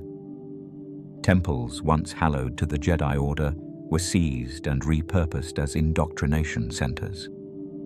Within those repurposed sanctuaries, initiates learned the tenets of Maul's doctrine: strength, obedience, and devotion to the occult legacies of the Sith. Forgotten statues of ancient Sith lords, once crumbling into dust, were restored with fanatical reverence, their hollow gazes lacquered in blood-red resin. Each ceremony of oath and initiation was punctuated with the same mantra, that the rise of the Shadow Emperor had been prophesied long before the Republic's first charter. Mass propaganda engines rumbled to life. Credit machine billboards cycled stirring murals of black-clad soldiers forging galactic order amid crimson flames. Holodramas once devoted to romantic epics and gladiatorial exploits were replaced with grand, sweeping paeans to Maul's victories. In Imperial academies, lesson plans were overhauled overnight. Histories now recounted Sith ascendancy, celebrated Mandalorian valor, and taught foundational rites of Night Sister sorcery. To cement his dominion, Maul authorized a campaign of purge and renewal. The old Stormtrooper legions were rebranded as the Night Guard, their pristine armor repainted matte black, visors flaring crimson in the twilight.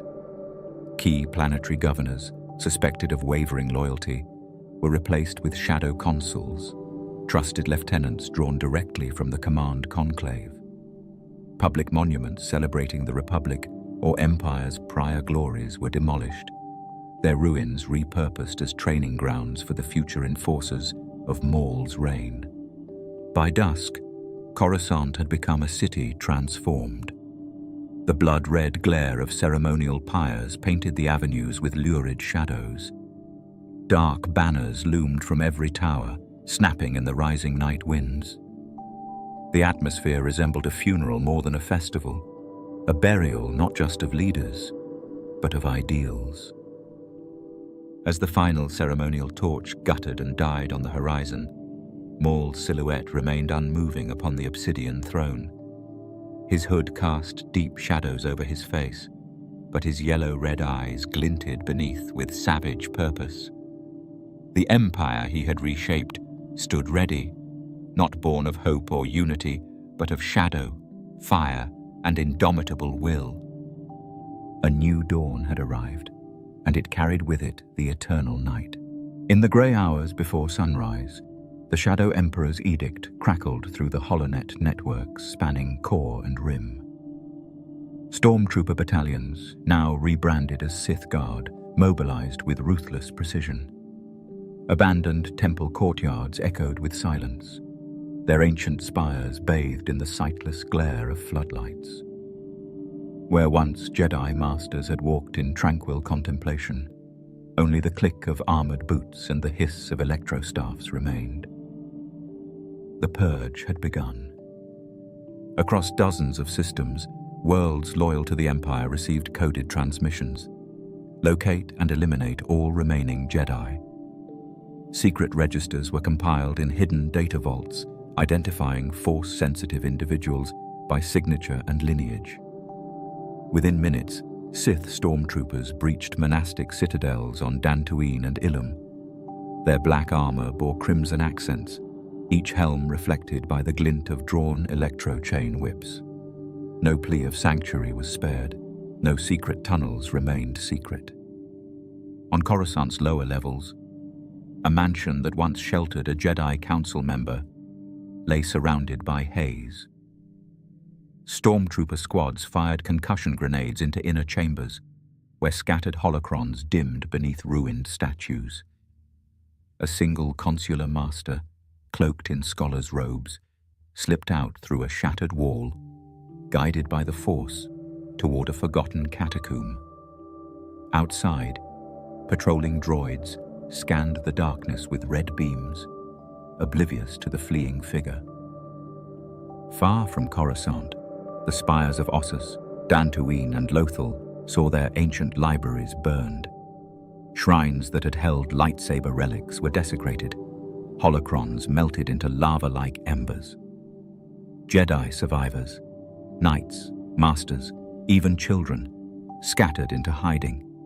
Some aboard whisper ships in hyperspace lanes, others in the ruined corridors of Malachor's catacombs.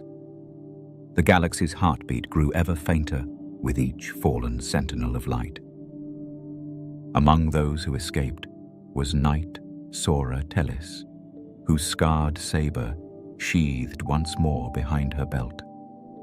She joined Master Kael Renar and young Padawan Vaynanari in the shadowed remains of the Temple of Ahch-To City.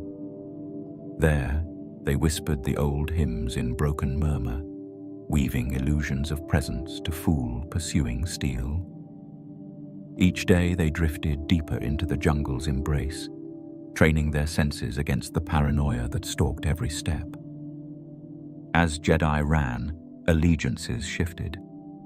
Mandalorian warlords once allied to Maul's uprising debated their loyalties beneath blood-red skies. Some feared the darkness would consume them. Others sought profit in the new order. One house, the Cries Pact, quietly sent envoys to Jedi hideaways, offering refuge in exchange for future allegiance. The galaxy's ancient codes of honor flickered in uncertain hands. In the underworld, Hutt cartels and syndicate brokers recalibrated. Holo credits bearing the Shadow Emperor's seal jangled through spice markets, buying loyalty one shipment at a time. Whispered deals promised protection for fighters who aligned, while dissenters found their operations strangled by sudden embargoes. Their shifting allegiances formed new power blocks, each either bowing or buckling beneath Maul's merciless demand. On Coruscant's highest terraces, the Council of Shades convened, a clandestine assembly of Jedi exiles and rogue Sith scholars. Under flickering firelight cast by broken holodisplays, they debated the flickers of hope that still glowed. Some urged immediate revolt, others felt patience was key. Still, all agreed. The Force itself wept under the Empire in Eclipse, yet could not be extinguished. Night fell again, and across the galaxy the eclipse deepened. Temples once radiant now lay abandoned beneath hunting banners. Sith stormtroopers patrolled in disciplined ranks, their red visors slicing through the gloom. But in hidden enclaves, the last of the Jedi honed their resolve. Their whispers wove new paths of destiny, seeded in darkness, but yearning for dawn. In this empire cast in shadow, the flicker of resistance would not be snuffed, only driven deeper, waiting for its hour to return. Hope persisted in the void. The galaxy held its breath under an eclipse that would not last forever. Across worlds like Korriban, Jedi enclaves communicated via ancient runes, forging threads of fellowship. Even as stormtrooper hammers shattered doors, these sanctuaries whispered prayers of defiance. Meanwhile, scattered knights and Padawans embraced guerrilla tactics, saber duels in moonlit ruins, sabotage of Imperial convoys, and coded signals hidden in hollows. Their spirits, tempered by loss, remained unbroken. Their quiet valor would echo the eclipse. In the dim afterglow of the Empire's eclipse, Maul retreated to the subterranean council chamber carved beneath the Bastion of Exiles. The obsidian hall lay in solemn darkness, broken only by the flickering seals of bone-runed wards that glowed with ruthless intent. Here he would convene his Shadow Council, crime lords from the Outer Rim, exiled Sith cultists of forgotten sects, and mercenary captains thirsting for power. A long table of polished obsidian dominated the chamber's center, its surface etched with ancient glyphs that pulsed with dormant energy. Tall chairs of carved bone and metal lined each side, awaiting those willing to pledge fealty or risk betrayal. Maul entered under the hum of arcane wards, his presence commanding silence. He seated himself at the table's head, his cloak of Dathomir night silk trailing behind. One by one, his lieutenants filed in, a Hutt matriarch draped in silk chains, a Mandalorian warlord whose visor bore a streak of crimson, a Twi'lek syndicate queen wearing stiletto blades at her waist, and a pale Sith acolyte hooded in shadow. Each took a rune-carved seat and bowed their heads, aware that only their cunning or loyalty would preserve their lives. The Hutt spoke first, his voice dripping with slime. "The spice roots flourish," he intoned, "but we demand territory beyond the Outer Rim." Maul's amber eyes narrowed. He raised his gauntleted hand, hush falling like a tomb. "Your syndicates will extend to critical worlds," he declared, "under my banner. Disloyalty will be punished by bone and flame." A flicker of fear crossed the matriarch's expression as her obscene smile vanished.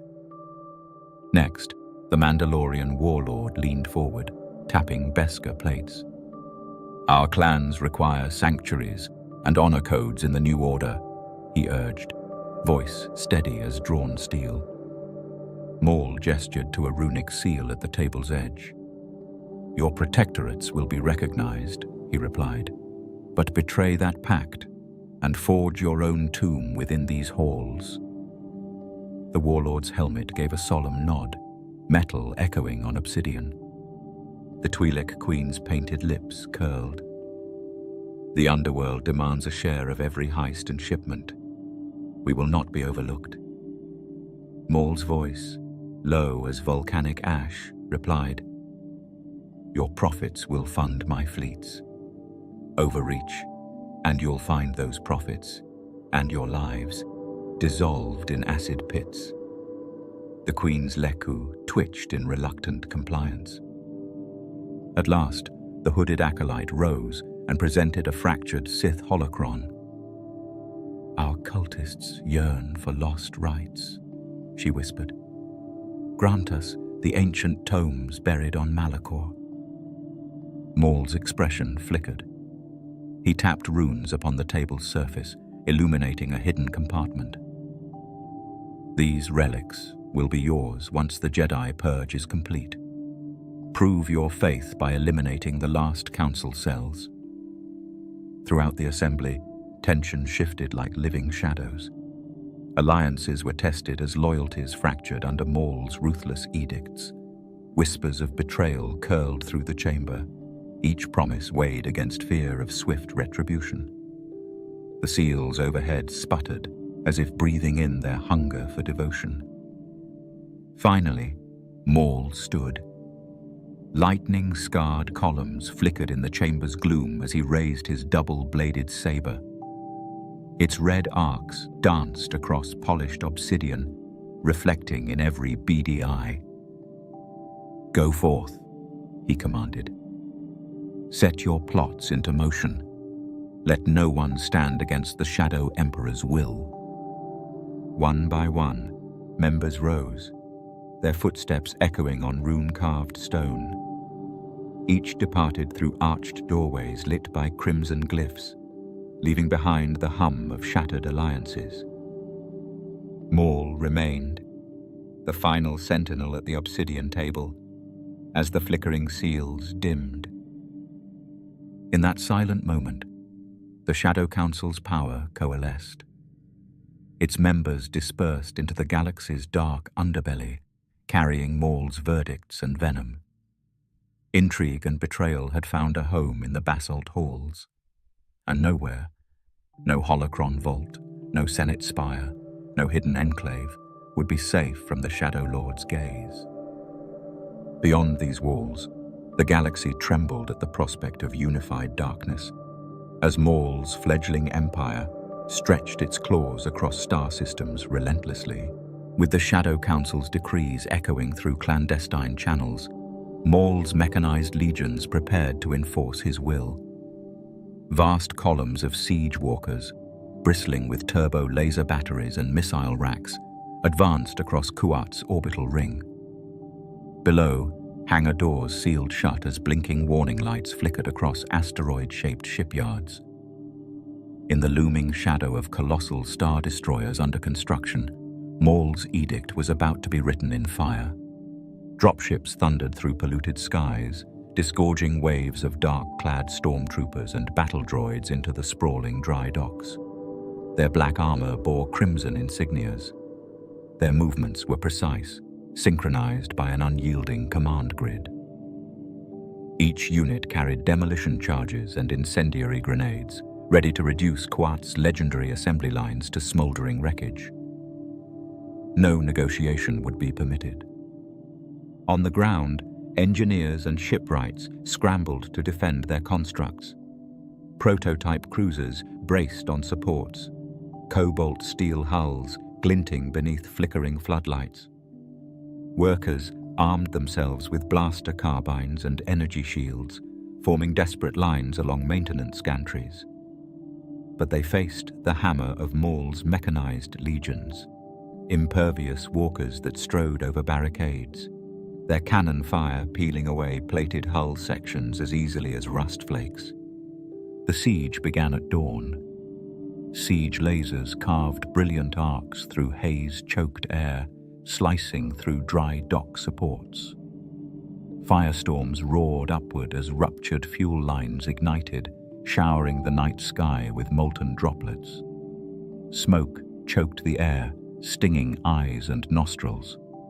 Corroded hulls, once proud icons of imperial might, glowed embers under folding sheets of flame. The deafening roar of explosions drowned out all cries. Amid the inferno, a contingent of Night Sister artillery units unleashed sorcery-laced ordnance. Each shell burst in arcs of violet flame, searing through steel and flesh. Behind them, death troopers in obsidian armor compressed the defenses, securing key choke points. Droid command units deployed sensor mines that pulsed with the Force, detecting hidden rebels and Jedi sympathizers. None could slip through the net of surveillance and suppression. High above, Mon Calamari frigates loyal to Maul blockaded the harbor approaches. Their turrets unleashed barrages designed to corrode plating and disable turbolasers. Supply runs ground to a halt as charred hulks drifted across the ocean of dry docks. The shipyards, once a source of endless reinforcements, became a tomb of rusting skeletons. By midday, the central assembly hall lay in ruins. Plasma torches glowed amid collapsed support beams, where molten metal dripped like blood onto cracked concrete floors. Hissing hydraulics died, and the last whine of machinery faded. A solitary cruiser's gutted frame towered like a fallen colossus among the wreckage. Kuat's heart had been ripped apart. From the command walker atop the nearest trench, Maul issued his judgment, his voice broadcast across encrypted channels. "Let this destruction remind every world of the cost of defiance. Kuat will rebuild only at my command." His image flickered on hollow screens across the battlefield, horned silhouette framed by billowing smoke and fire. A handful of Jedi arrived in swift skimmers, blades igniting in defiance as they shielded fleeing workers. Sith Guard ion nets ensnared their crafts, severing drives and binding them in crackling fields. The Jedi faltered and withdrew. Shipwrights were herded into labor camps under the docks. Overseers in bone-armored suits pressed them to repair conveyors and forge weapons. Captives shuffled through corridors, despair etched on soot-streaked faces. As the legions regrouped beneath crimson skies, Kuat's survivors laid down their weapons, Shipwrights lowered their plasma cutters and clustered in silent huddles, faces etched with soot and fear. The mightiest shipyards in the galaxy lay silent, their assembly lines broken. Maul's mechanized legions had proven unstoppable.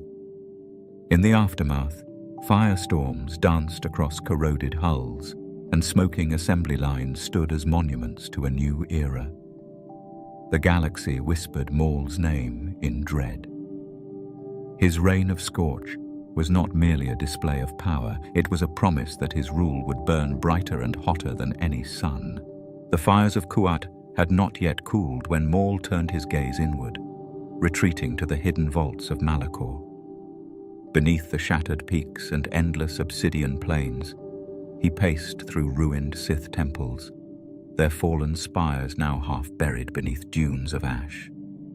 Here, in the graves of ancient wars, the Shadow Lord contemplated the shape of his dominion. Maul no longer sought mere conquest. Power he had tasted. Vengeance he had sated. Now, a deeper hunger gnawed at his spirit, the desire to forge a balance, a galaxy stripped of weakness and disorder. In the hollowed sanctuaries of dead masters, Maul envisioned an empire hewn from the bones of the old galaxy. Shadow-draped plazas stretched before him, cracked mosaics depicting forgotten battles. He traced the lines of destruction with a clawed finger, whispering to unseen spirits. Each fracture, each scar, mirrored the necessary breaking of the galaxy. Order could not rise unless built upon ruin. Yet, among his own council, seeds of dissent stirred.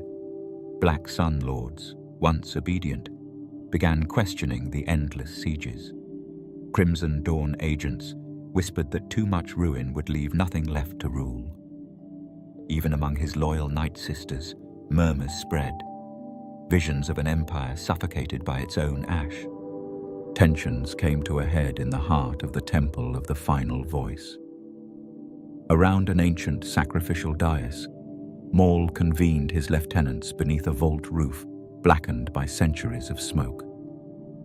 Runes flickered faintly underfoot, pulsing with dormant power. Zeton Moj, the Ithorian crime lord, was the first to speak openly. Shadow Lord, your reign has scoured planets to barren stone. The wheels of commerce groan. Trade routes collapse under endless conquest. Order cannot grow in fields salted by flame. Across the circle, Lady Anisea of the Night Sisters bowed her head slightly, offering a more cautious rebuke. Even the most sacred grounds must heal after burning, my lord. If we crush all beneath our heel, we may find ourselves ruling only silence. Their words, carefully chosen, struck Maul like phantom blows. He stared at them, crimson gaze unwavering, his twin hearts thunderous in the cavernous dark. You mistake the lesson of ruin, Maul replied, his voice low and serrated. Destruction is not the end. It is the soil from which true strength blossoms. The Republic coddled weakness. The Empire betrayed strength with stagnation. Only by raising the rotten foundation can we summon an enduring order. His words echoed through the vault, reverberating against stone warped by time. But his allies were not mollified. Intelligence networks faltered as agents deserted. Border systems grew restless, chafing under iron tithes. The galaxy itself seemed to hold its breath, torn between fear and rebellion.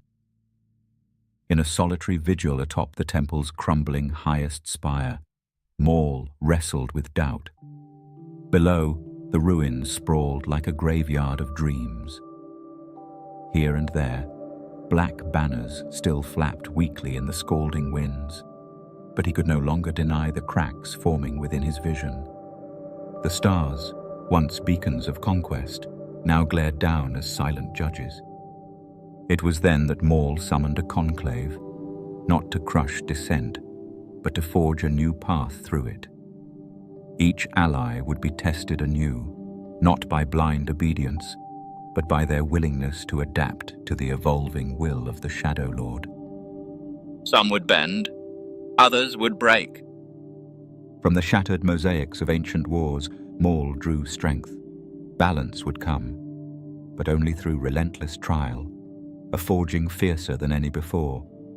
If his empire must be rebuilt atop 1,000 betrayals, so be it. Malachor's cracked temples bore witness as Maul reaffirmed his purpose.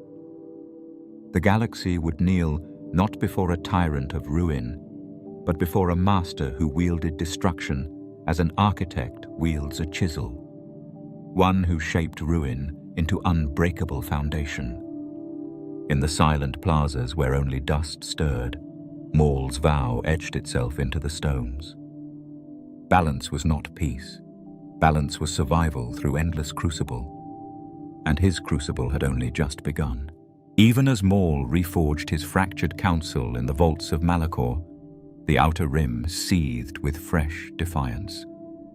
Far from the smothering presence of Coruscant's iron sky, the independent worlds stirred in rebellion, emboldened by whispers of the Shadow Lord's supposed vulnerability. In these lawless stars, hope flickered like embers in dry grass, dangerous, contagious. But Maul, tempered by ruin, moved swiftly to extinguish every spark. His fleets surged outward, dark wings slicing across the void.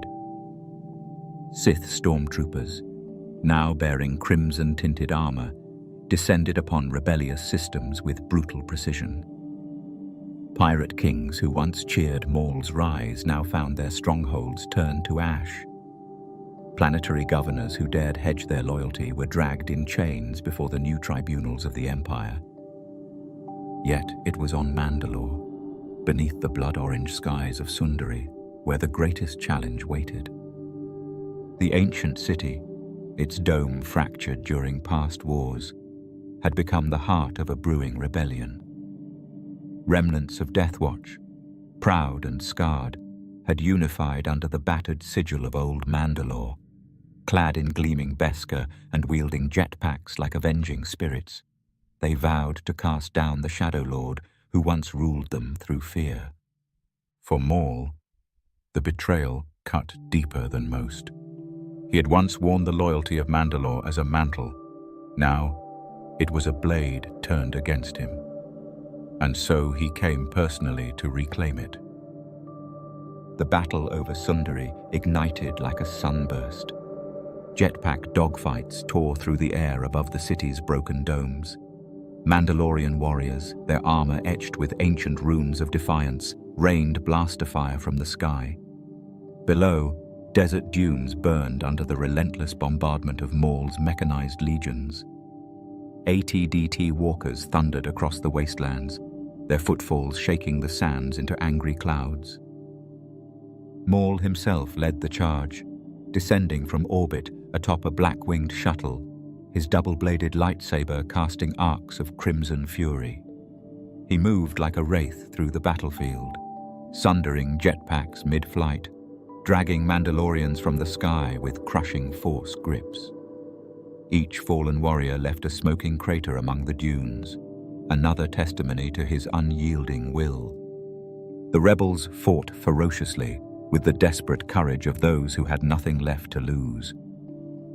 Their leader, a grizzled veteran named Tor Vex, rallied his warriors atop the last standing tower of Sundari. Banner tattered, armor scorched, he faced Maul beneath the shattered stars, defiance blazing in his visor's reflection. "You'll never rule Mandalore," Vex spat, igniting a plasma axe in salute. Maul regarded him with a cold serenity. "Mandalore does not require rulers," he said, voice as cold as void. "Only survivors." Their duel was brutal and swift. Axe met saber in showers of sparks. Stone ruptured beneath their strikes.